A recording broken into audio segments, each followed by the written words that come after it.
12 diz assim: lembra-te do teu Criador nos dias da tua mocidade, antes que venham os maus dias e chegue os anos dos quais dirá: não tenho neles prazer ou contentamento, né? Em outra versão. Vamos ler tudo junto no 3? 1, 2, 3. Lembra-te do teu Criador nos dias da tua mocidade, antes que venham os maus dias e cheguem os anos dos quais dirás: não tenho nele contentamento. Amém? Poder sentar em nome de Jesus. Amados irmãos, quem escreveu este livro, né? Podemos falar da história de Salomão sem contar a sua origem, né? Seu pai, sua mãe. Salomão é filho do nosso amado rei Davi, com Betseba.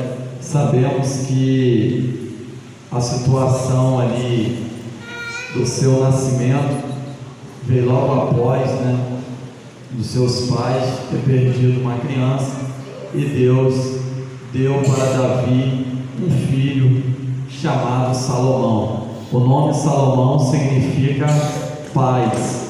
Se o nome Davi significa muito amado, por sua vez o nome Salomão significa o que? Paz.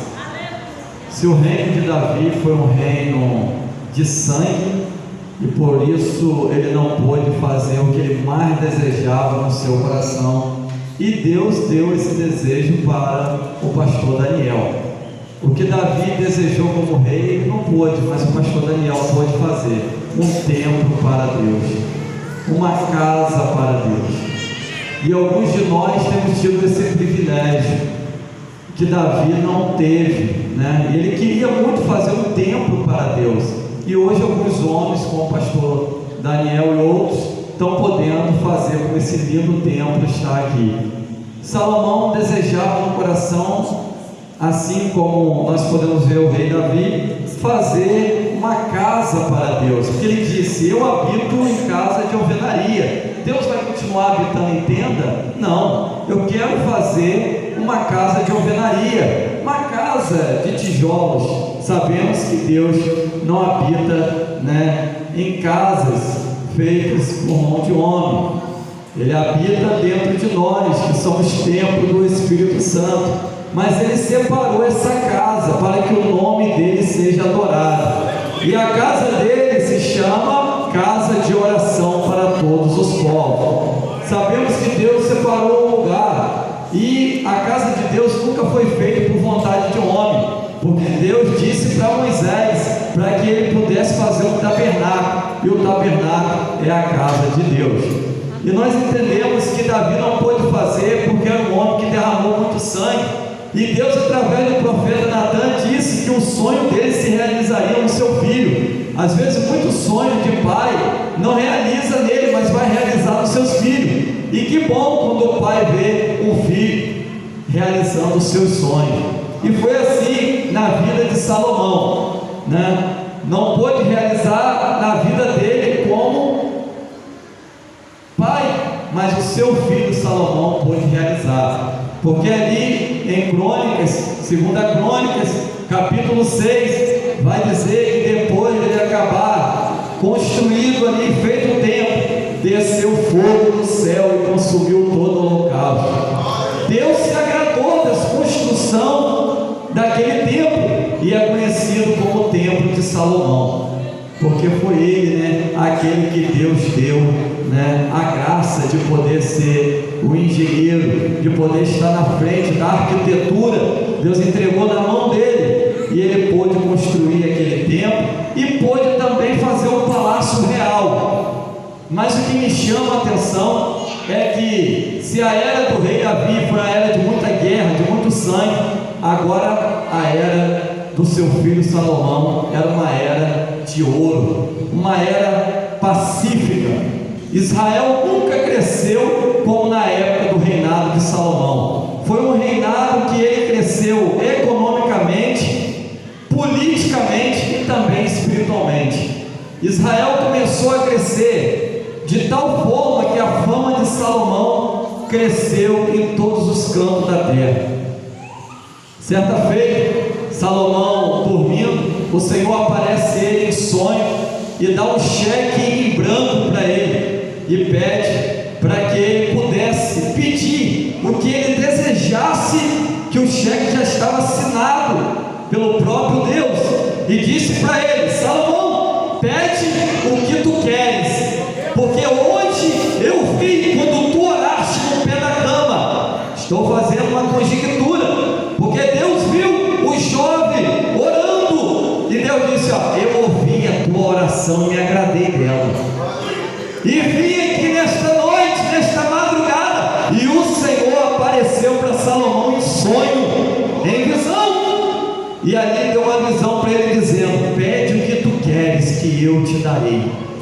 Imagina Deus aparecer para você, jovem, e dizer para você: pede o que tu queres que eu te darei. Um cheque em branco assinado por Deus. Ele podia pedir uma casa em Miami ou uma casa em Fernando de Noronha.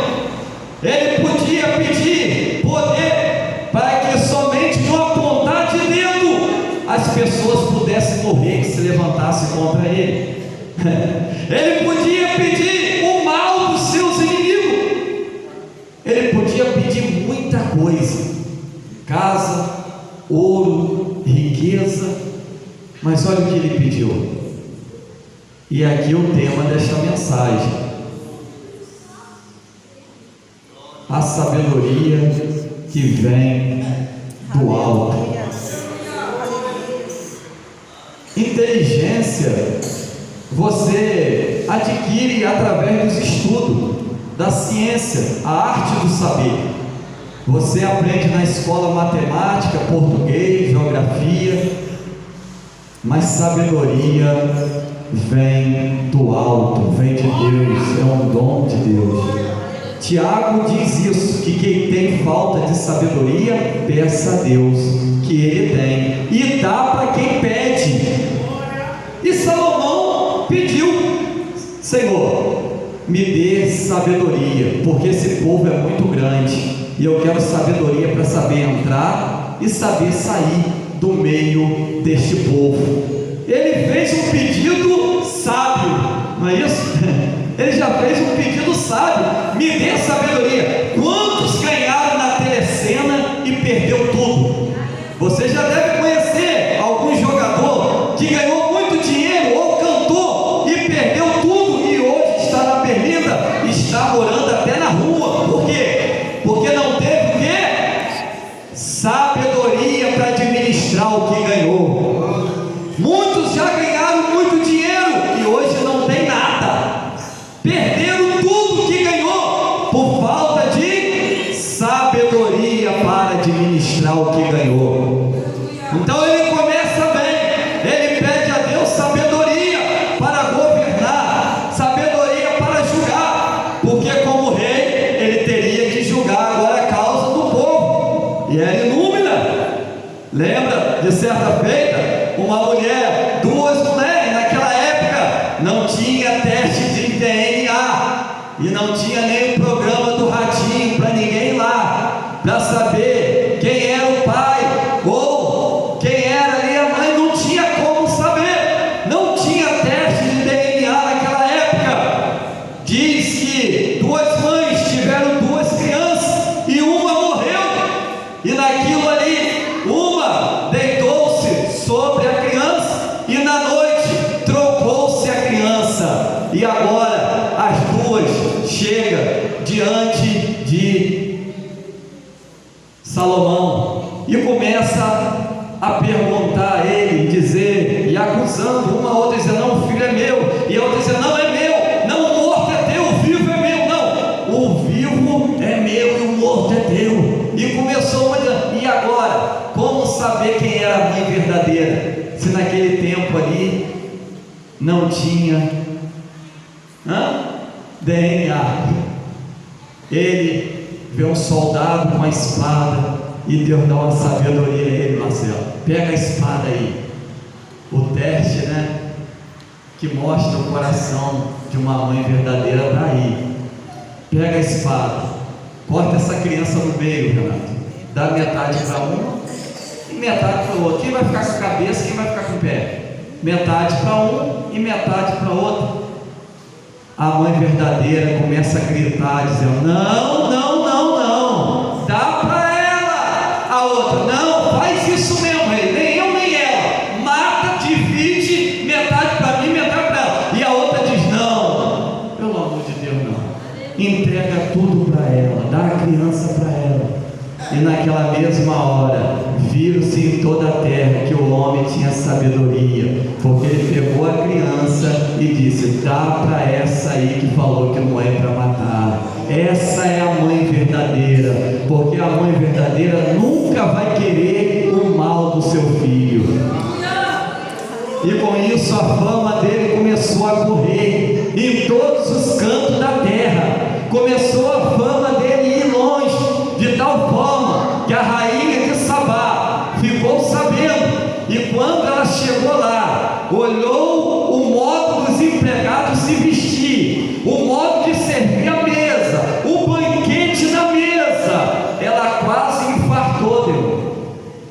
Ela quase infartou, disse que ela chegou a desmaiar. Quando ela olhou, ela disse: Salomão, não falaram nem a metade do que eu estou vendo, o modo de servir, de entrar. E ela ali ficou encantada com aquilo. Diz o historiador, o sábio, né, que certa feita botaram para Salomão duas flores. Uma flor, diz a história, né, não é a palavra, uma flor idêntica à outra, muito parecida, e colocaram ali para ele, para como um enigma, para saber qual era a verdadeira. E ele, diante daqueles reis do povo, sendo testado o enigma, qual é a flor verdadeira? E era muito parecida uma com a outra. E diz que quando ele fechou os olhos, pediu: Senhor, me dê sabedoria para identificar qual a flor é verdadeira. De repente vem uma abelha e pousa. E quando aquela abelha pousa ali, ele disse: essa aqui é a verdadeira. E os reis falaram: verdadeiramente tu tens a sabedoria dos céus, porque a abelha não posa em flor falsa.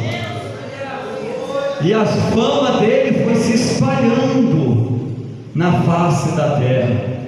A Sagrada Escritura vai dizer que antes dele e depois dele, nunca viu um homem tão sábio na terra como Salomão. Ele só perdeu para Jesus, que Jesus é a própria sabedoria em pessoa.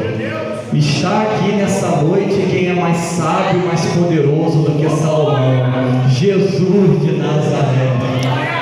E a sabedoria que Salomão tinha veio do próprio Cristo, veio do próprio Senhor. Vai dizer que ele escreveu 3.000 provérbios, escreveu muitos provérbios, e a sabedoria dele era tamanha que os reis vinham de tudo quanto é lugar para consultar ele, para ouvir a sua sabedoria. E naquele tempo era de costume que quando visitava o rei, trazia presente, trazia ouro, prata, esmeralda. Alguns traziam cavalo do Egito, cavalos de raça, cavalos que cada valor equivale a uma BMW. Ele tinha 600 mil cavalos, que equivale hoje a 600 mil BMW. É como se ele fosse o dono de uma frota de carro, e ali ele tinha como, né, ter o poder do transporte estava na mão dele. E aqueles cavalos vinha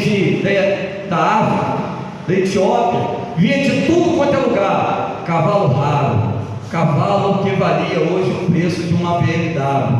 Salomão recebia muito presente, muito ouro, e vinha ouro, baú era deixado ali em cada visita, de tal forma que até o copo que ele tomava era de ouro puro.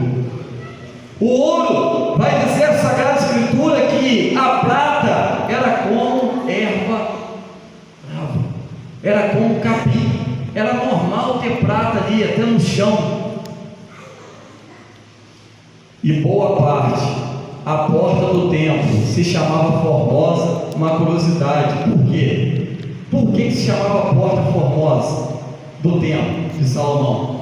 Porque era de ouro maciço, o sol batia na porta e dava para se ver o rosto da pessoa quando ia entrando no templo.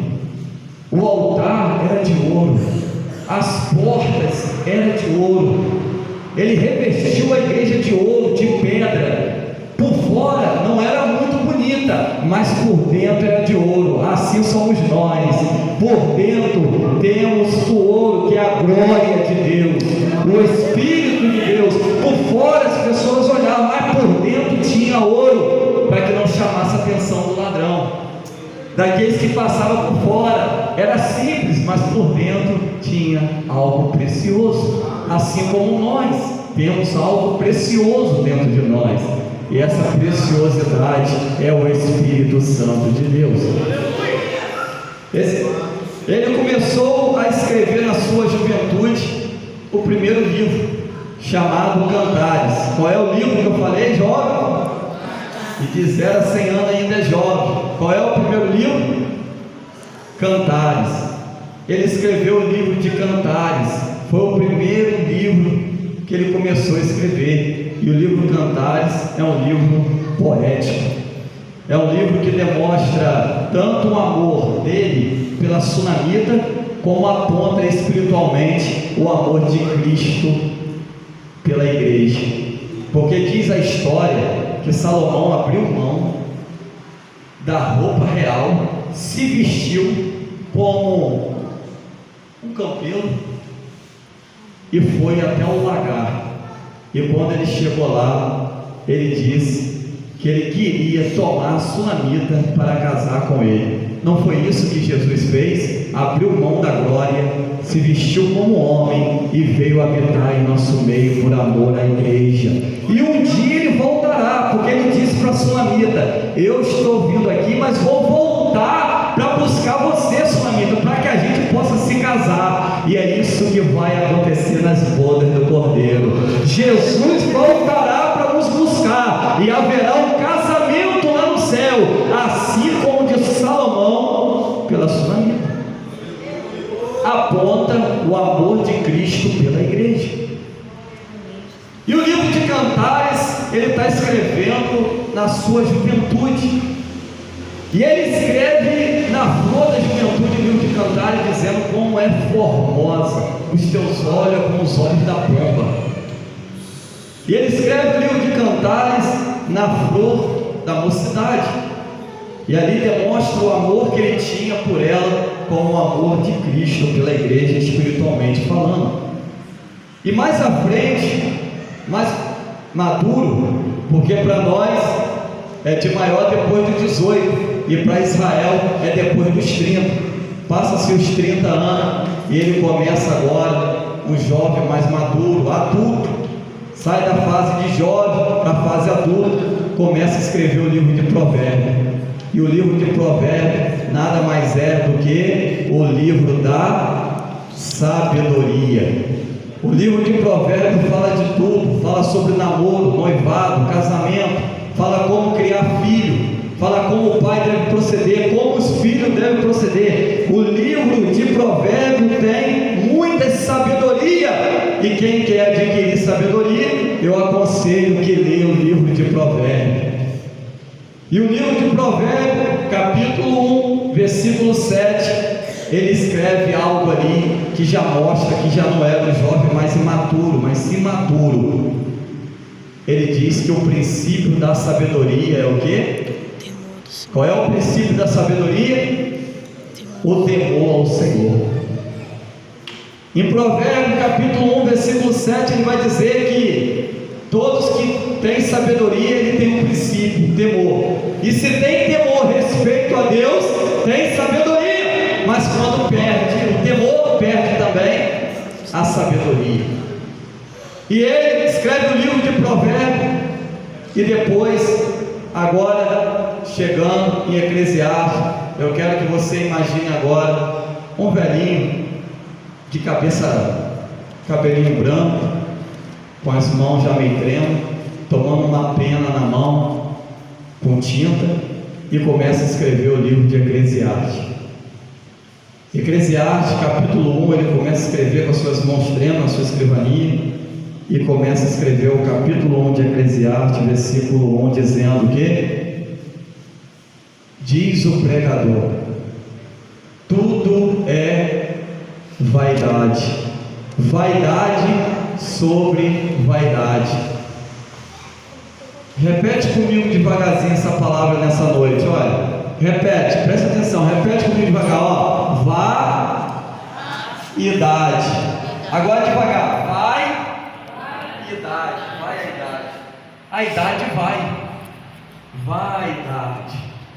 a idade vai, irmãos, e com a idade vai muitas coisas. Quantas coisas, irmãos, a gente pensa que a gente queria ter hoje, o corpo de 18 e a mente hoje dos 30 e dos 40, a gente não teria feito certas coisas. Tudo é vaidade, tudo vai com a idade. O que você pensa hoje, amanhã você não vai pensar mais. O que eu pensava com 18 anos, hoje eu não penso com meus 30 e pouco. E sinto saudade do meu tupete, dos meus cabelos, porque foi com a idade. Tudo vai com a idade, tudo vai. E com a idade